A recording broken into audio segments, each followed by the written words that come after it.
Hi friends, स्वागत है आपका आपके अपने यूट्यूब चैनल सुपर क्लासेस धाता में। आज मैं आपको दोस्तों 2018 के रेलवे में आए हुए ग्रुप डी के परीक्षा में क्वेश्चनों को दोबारा रिपीट कराने जा रहा हूं, जो कि आने वाले रेलवे के ग्रुप डी की परीक्षा में बहुत ही महत्वपूर्ण है।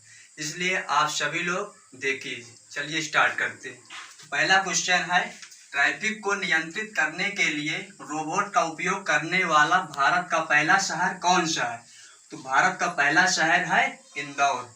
इंदौर जो शहर है वो मध्य प्रदेश में है, एमपी में। ठीक दोस्तों। नंबर 2, विवादित फिल्म पद्मावत में अलाउद्दीन खिलजी का किरदार निभाया था।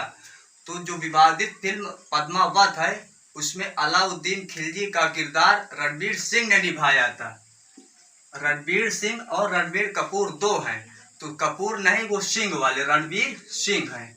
नंबर 3, पर्वतों की रानी के नाम से जाना जाता है तो है कोडाई कनाल। ये कहाँ पर है? ये है तमिलनाडु में। ये है तमिलनाडु में। तो जो कोडाई कनाल है ये है तमिलनाडु में। पर्वतों की रानी, the princess of hill station से। ठीक है दोस्तों। नंबर 4, कौन सा जानवर पराध्वनि उत्पन्न कर सकता है? तो जानवर है पारपोइसेस। तो कौन सा जानवर पराध्वनि उत्पन्न कर सकता है? तो पारपोइसेस। इस प्रकार और सारे कई जानवर हैं, जैसे कुत्ता है, चमगादड़ है, बिल्ली है। तो यह पराध्वनि उनको रात में चलने के लिए बहुत ही लाभदायक होती है। तो जो पराध्वनि होती है तो इनके तरंगों की आवृत्ति 20,000 हर्ट्ज से ऊपर होती है। जो पराध्वनि तरंगों की आवृत्ति 20,000 हर्ट्ज से ऊपर होती है। ये तरंगे 3 प्रकार की होती है, पराध्वनि तरंगे, श्रव्य तरंगे, अवश्रव्य तरंगे। जो श्रव्य तरंगे हैं, श्रव्य तरंगों की ध्वनि की तरंगे होती हैं 20 हर्ट्ज से 20,000 हर्ट्ज के बीच। और जो अवश्रव्य तरंगे हैं उसकी आवृत्ति 20 हर्ट्ज के नीचे होती है। तो दोस्तों, जिस ध्वनि को हम सुन पाते हैं, हमारा कान सुनता है, वो ध्वनि कौन सी है? 20,000 से 20,000 हर्ट्ज के मध्य, जिसे कौन सी ध्वनि कहते हैं? श्रव्य। ठीक है दोस्तों। तो नंबर 5 क्वेश्चन, अगले क्वेश्चन में, किस अभिक्रिया में ऑक्सीजन हवा में मुक्त होती है? तो कौन सी ऐसी अभिक्रिया है जिसमें हवा में ऑक्सीजन मुक्त होती है? तो वह अभिक्रिया है प्रकाश संश्लेषण। तो नंबर 6 क्वेश्चन, सिनेमा के क्षेत्र में सर्वश्रेष्ठ प्रदर्शन के लिए प्रतिवर्ष अकादमी अवार्ड, जिसको क्या कहते हैं? ऑस्कर, किस देश द्वारा दिया जाता है?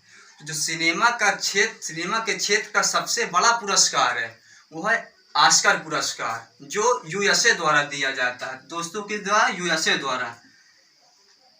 तो यूएसए द्वारा यह पुरस्कार प्रदर्शित किया जाता है। इसी प्रकार और कई सारे पुरस्कार हैं, जैसे कान पुरस्कार है।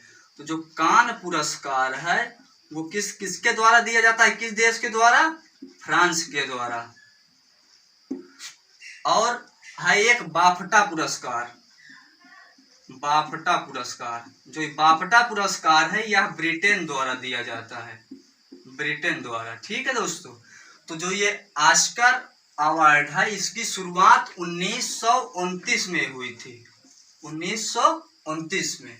चलिए अगले क्वेश्चन पे आते हैं। सप्तवर्षीय युद्ध किन 2 देशों के मध्य लड़ा गया था? तो जो 7 वर्षों का युद्ध लड़ा गया था वो किन 2 देशों के मध्य लड़ा गया था? वो दो देश थे इंग्लैंड और फ्रांस के मध्य। तो यह सप्तवर्षीय युद्ध 1756 से 1763 के मध्य लड़ा गया था। और जो इस युद्ध का समापन हुआ था, जब इस युद्ध का समापन हुआ था तब क्या कह रहे हैं? तो जब ये युद्ध समाप्त हुआ था, सप्तवर्षीय युद्ध, तो 1730 ये युद्ध जब समाप्त हुआ था तो पेरिस की संधि के समापन के साथ ये युद्ध समाप्त हुआ था। तो एक क्वेश्चन हमको और मिल गया कि पेरिस की संधि हुई थी वो किस वर्ष हुई थी? 1763 ईस्वी में। ठीक दोस्तों, चलिए अगले क्वेश्चन की ओर आते हैं। पृथ्वी का द्रव्यमान है, तो पृथ्वी का द्रव्यमान कितना होता है?